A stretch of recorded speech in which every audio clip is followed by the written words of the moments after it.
Hello everybody and welcome to the Import-Export Hub channel. Bogdan here, your host for the next couple of minutes. And guys, without further ado, in this episode I'm going to cover a couple of things about offshoring and outsourcing, two terms who for quite some time now are on the agendas of both multinationals and policymakers.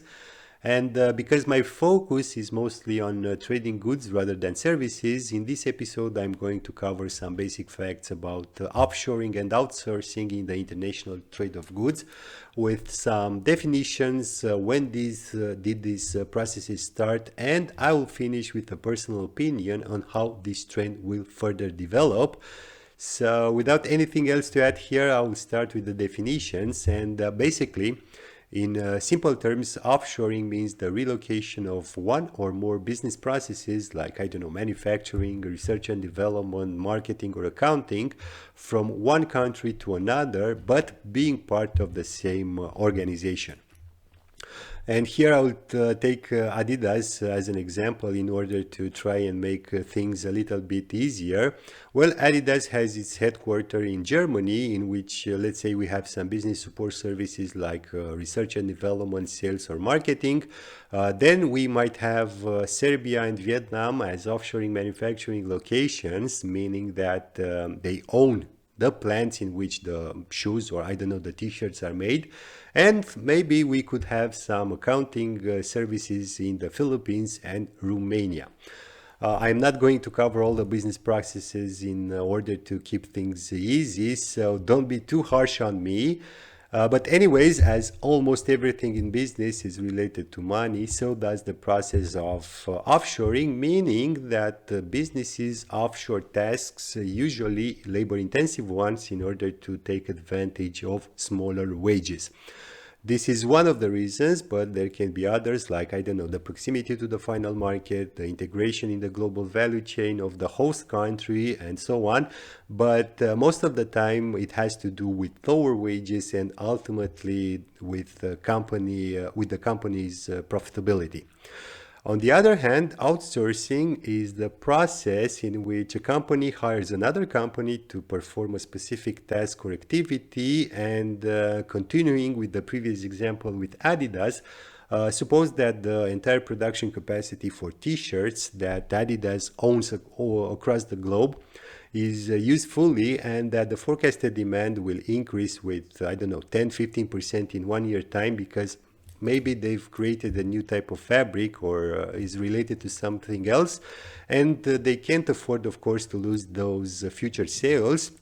Well, here the management in Germany could agree that there is not enough time to increase the existing capacity or build a new one, and they could agree on outsourcing the manufacturing of these t-shirts to a company based in, let's say, Turkey, for a 2 years period, of course, after audits upon audits and agreeing on the duration of the contract, the lead and cycle times, the forecasted production for each model, price for each piece, and so on. So here, Adidas does not own the Turkish facility, it just rents its capacity, so to say. And again, as in the case with offshoring, it all comes to money, as companies can save costs by accomplishing the same task for less money, keeping basically the same quality for their products. So summarizing, both outsourcing and offshoring are quite often used interchangeably, but this is not the case, as we have two completely different strategies, so to say, with an overlap, if you want, for these two terms in the money-saving driving forces and ultimately profitability. Offshoring is mostly done in manufacturing activities, as I've said earlier, in countries where the wages are significantly lower and where the company wants to maintain a complete control over the operations. While outsourcing, on the other hand, can of course save costs by by having the same task completed with less money. But here you're trusting your operations basically to a third party who specializes in that specific area, allowing companies to free up time and focus maybe on the core activities of the business, which can be from research and development, marketing to distribution. And here the examples are numerous in terms of outsourcing and offshoring locations, but the most important ones, if you ask me, are Mexico, Turkey, India, Vietnam, and let's not forget China. The list can go on, of course, but generally speaking, these are the biggest countries involved in the outsourcing and the offshoring activities, all having a couple of things in common, making them attractive to multinationals. And generally speaking, the most important thing to consider here in terms of attractiveness are wages, people skills, business environment, logistics performance, why not digital capabilities, and lastly, a big pool of educated people, especially for the outsourcing activities.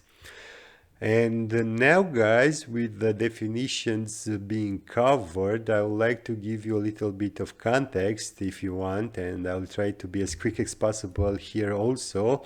So here we go.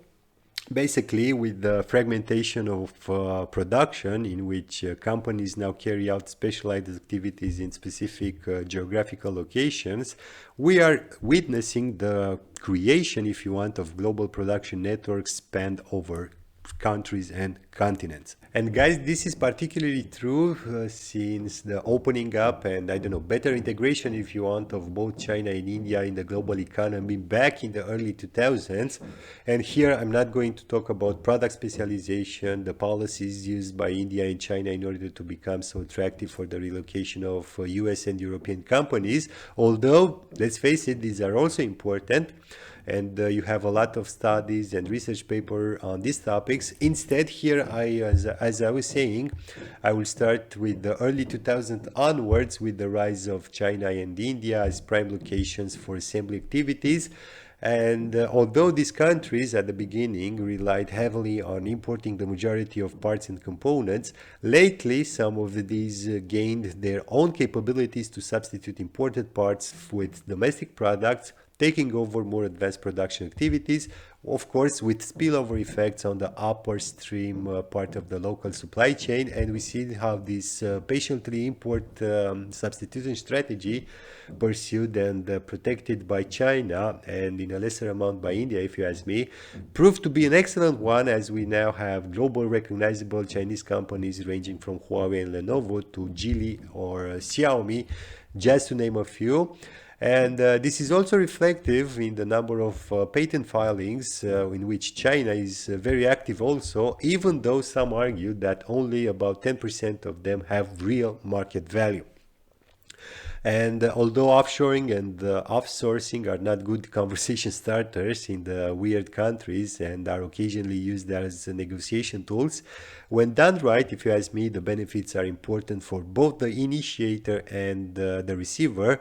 And this brings me to my last part of the video, in which I will hazard the guess in anticipating the future of outsourcing and offshoring in the current context of supply chain vulnerabilities, huge freight rates, bottlenecks upon bottlenecks, geopolitics, and so on. And lately, there are plenty of people talking about nearshoring or reshoring, mainly because of supply chain bottlenecks and huge freight rates, not considering important aspects like manufacturing capabilities, the pool of skilled labor, or the national strategy and the high level of coordination needed for being part in the global value chain.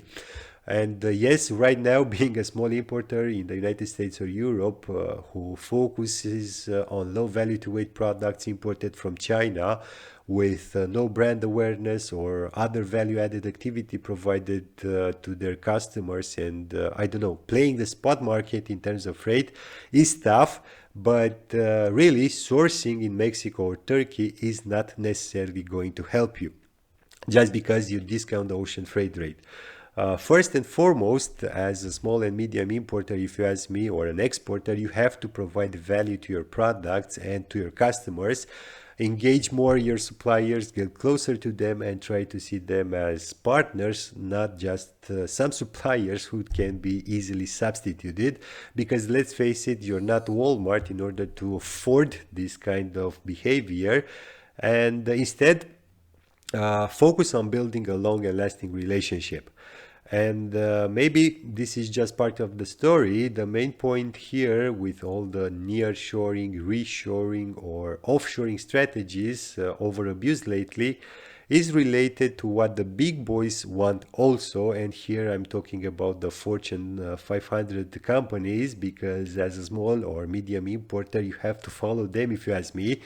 Because if they are starting to move away from China to Vietnam, let's say, or another Southeast Asian country, my personal opinion is that you should follow them also. And if they are not moving, well, it means that they are confident enough about their offshoring location, meaning that there is still business to be made there, and also business to be made for small companies. Building manufacturing capacity takes time, takes money, people, and an intricate and complex web of different supply chains, and last but not least, some type of national and coordinated strategy coming from the host country.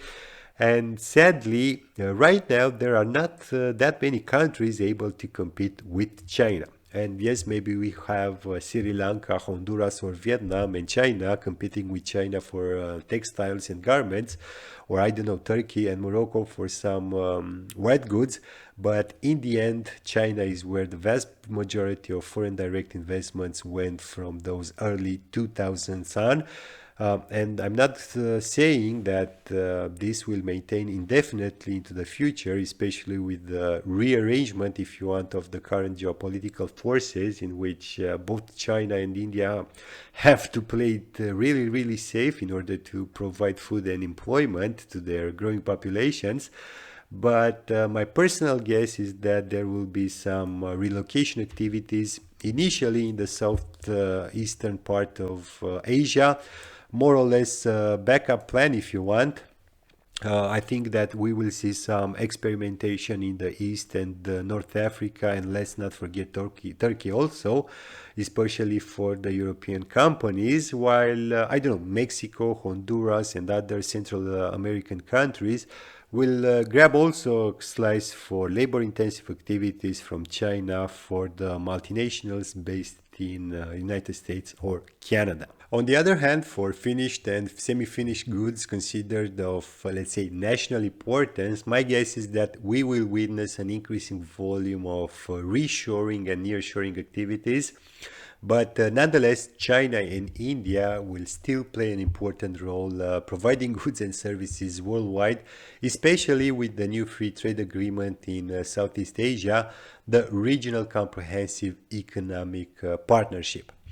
So, guys, in conclusion, in order to stay competitive, or I don't know, to increase profitability, in the last 20 years or so, the big companies from weird countries had to organize their production globally, breaking up their value chains into smaller parts, which were supplied by a growing number of providers located in different countries across the globe. All these supported in part by better IT&C, better supply chain management practices, better lead times, new systems of production, bigger ships, low ocean rates, why not? Liberalization of trade, and maybe, most importantly, maybe thanks to the humble box, the container, the working horse of globalization, with offshoring and outsourcing as two of the many byproducts of the interconnected web of international trading network. And if you ask me, as long as there will be developed and developing countries, these two processes of offshoring and outsourcing will endure. And guys, with this being said, that's all for today. Thank you all for watching. I really hope that you've liked it. Don't forget to hit those tiny little buttons below this video. And as usual, until next time, keep your business safe. Thanks.